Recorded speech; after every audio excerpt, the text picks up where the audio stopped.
MSTCT 2023 11 में shift first chemistry paper. Name the accelerator use to introduce network of cross link in elastomer. यानी elastomer में network cross link introduce करने के लिए कौन सा एक्सेलरेटर यूज करते हैं? आंसर है ए जिंक ब्यूटिल ज़ैंथेट। क्या आंसर है? जिंक ब्यूटिल ज़ैंथेट ये एक्सेलरेटर यूज करते हैं किस लिए? To introduce network of cross link in elastomer. Question number 2, which of the following is a property of alkali metals? इनमें से कौन सी प्रॉपर्टी अल्कली मेटल की है? अल्कली मेटल की डेंसिटी लो रहती है, इसलिए A high density is wrong. This compounds are diamagnetic, therefore second option is also wrong, that is compounds are paramagnetic. Alkali metal can lose their one valence electron to form unipositive ions. यानी alkali metal एक electron lose करके unipositive ion बनता है, इसलिए third option is also wrong, that is form dipositive ions only. तो answer आएगा D, most electropositive element. Question number 3, the IUPAC name of following compound is dot dot dot. Compound दिया है, उसका IUPAC name निकालना है। पहले numbering करेंगे 1 2 3 4 5 6 7। 7 यानी हेप्टेन, पर डबल बॉन्ड है इसलिए हेप्टीन। डबल बॉन्ड कहाँ है? 3 पोजीशन पे है, इसलिए हेप्ट 3 इन। 2 पोजीशन पे Br है, इसलिए 2 ब्रोमो। एंड 4 एंड 5 पोजीशन पे 2 मिथिल ग्रुप है, इसलिए 4 5 डाईमिथिल। तो नाम क्या आएगा? 2 ब्रोमो 4 5 डाईमिथिल हेप्ट 3 इन।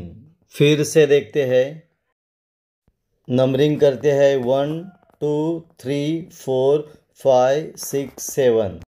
7 यानी हेप्टेन, डबल बॉन्ड है इसलिए हेप्टीन। 3 पोजीशन पे है इसलिए हेप्ट 3 इन। 2 पोजीशन में Br है इसलिए 2 ब्रोमो। 4 5 पोजीशन पे 2 मिथिल ग्रुप है इसलिए 4 5 डाईमिथिल। तो नाम क्या आएगा? 2 ब्रोमो 4 5 डाईमिथिल हेप्ट 3 इन। तो आंसर आएगा B, 2 bromo 4 5 डाईमिथिल hept 3 in. Question number 4, if Kb denote molar elevation constant of water, then boiling point of an aqueous solution containing 36 gram of glucose having molar mass 180 per dm cube is dot dot dot. Aqueous solution contain 36 gram of glucose, that is W2 is equal to 36 gram. And molar mass is 180, that is M2 is equal to 180. Mass of solvent, that is water, is equal to 1000 gram. अपना formula है delta TB is equal to 1000 KB into W2 upon M2 into W1. तो delta TB is equal to 1000 into KB and W2 की value है 36 ग्राम upon M2 कितना है 180 gram into W1 कितना है 1000 ग्राम। तो 1000 कैंसिल होगा, 18 से 36 को डिवाइड करने के बाद ऊपर 2 आएगा, तो ऊपर क्या रहेगा? 2 इंटू KB अपॉन 10। तो delta TB is equal to 2 KB upon 10 पर डेल्टा TB क्या है? TB minus TB0।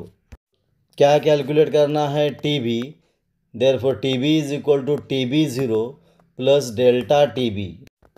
Therefore TB is equal to TB0 कितना है? That is boiling point of water कितना है? 100 डिग्री प्लस डेल्टा TB की value आई 2 KB अपॉन 10। तो अपना आंसर आया TB is equal to 100 plus 2 KB upon 10। Question number 5, which metal halide from the following has lowest ionic character where M is metal atom. ये जो metal halide दिया है इसमें से सबसे कम आयोनिक कैरेक्टर किसका है? पहले हम मेटल हैलाइड का आयोनिक कैरेक्टर इंक्रीजिंग ऑर्डर में देखते हैं। सबसे ज़्यादा किसका है? MF उसके नीचे MCl, उसके नीचे MBr, उसके नीचे MR। जिसके एनायन की साइज स्मॉल है उसका आयोनिक कैरेक्टर ज़्यादा है, इसलिए फ्लोरीन का साइज कम है इसलिए उसका आयोनिक कैरेक्टर ज़्यादा है। आयोडीन का साइज ज़्यादा है इसलिए आयोनिक कैरेक्टर कम है। तो अपना आंसर आया Mi, that is metal iodide. तो आंसर आएगा D, Mi, that is metal iodide. Question number 6, which among the following reagent is called as Hinsberg reagent. Answer simple है, हिंसबर्ग रिएजेंट यानी benzene sulfonyl chloride. Benzene sulfonyl chloride को Hinsberg reagent कहते हैं। Therefore answer आया A, benzene sulfonyl chloride. Question number 7, which among the following amines has highest value of pKb। ये जो amine दिए हैं इसमें सबसे ज़्यादा pKb वैल्यू किसकी है। Generally aryl amines are weaker base than aliphatic amines. Aryl amine is weaker than aliphatic amines. तो इनमें से अरील अमाइन कौन सा है, C6H5NH2, दैट इज एनिलीन। तो aniline is weakest base, therefore its pKb value is highest among the following. Simple, aniline ये weakest amine है इसलिए इसका pKb वैल्यू सबसे ज़्यादा रहेगा। तो आंसर आएगा D, C6H5NH2, that is aniline. फिर से देखते हैं, in general aryl amines are weaker bases than aliphatic amines. तो इनमें से अरील अमाइन कौन सा था, एनिलीन। तो aniline is weakest based and therefore its pKb value is highest. आएगा D, C6H5NH2, that is aniline. Question number 8, what is the vapor pressure of solution containing 1 mole of non-volatile solute in 36 gram of water? दिया है P10 is equal to 32 mm of Hg। 36 gram of water that is W2 दिया है, तो water का molecular weight 18 है। Therefore number of mole of water 36/18, that is 2। तो N2 दिया है 1, N1 दिया है 2 एंड P10 दिया है 32 mm of Hg। तो क्या कैलकुलेट करना है, vapour pressure of solution that is P1। तो दिया है N2 is equal to 1, N1 is equal to 36/18 that is 2। तो अपना फॉर्मूला है relative lowering of paper pressure is equal to P10 minus P1 upon P10 is equal to X2 is equal to N2 upon N1 plus N2। तो left side में P10 की value दी 32 minus P1 calculate करना है upon 32 and right side में N2 1 है and N1 plus N2 यानी 1 + 2 3 रहेगा। तो इक्वेशन क्या आएगा, 32 minus P1 upon 32 is equal to 1/3। 3 ने 32 को मल्टीप्लाई किया तो आता है 96 minus 3P1 is equal to 32 ने 1 को मल्टीप्लाई किया, राइट साइड में आएगा 32। तो 96 माइनस 32 कितना आएगा, 64 इज इक्वल टू 3P1। तो 64 को 3 से डिवाइड किया तो आएगा 21.33 mm ऑफ Hg। तो P1 कितना आया, 21.33 is approximately equal to 21.44। Question number 9, identify product obtained when phenol is react with dilute nitric acid at low temperature। यानी लो टेम्परेचर को जब फिनॉल डाइल्यूट नाइट्रिक एसिड से रिएक्ट होता है तो क्या प्रोडक्ट मिलता है। हम फिनॉल की रिएक्शन देखते हैं। फिनॉल यानी बेंजीन रिंग पे OH group plus nitric acid यानी HNO3 वो स्पीडअप किया है OH-NO2। तो हमको दो प्रोडक्ट मिलते हैं, एक ortho nitrophenol and para nitrophenol.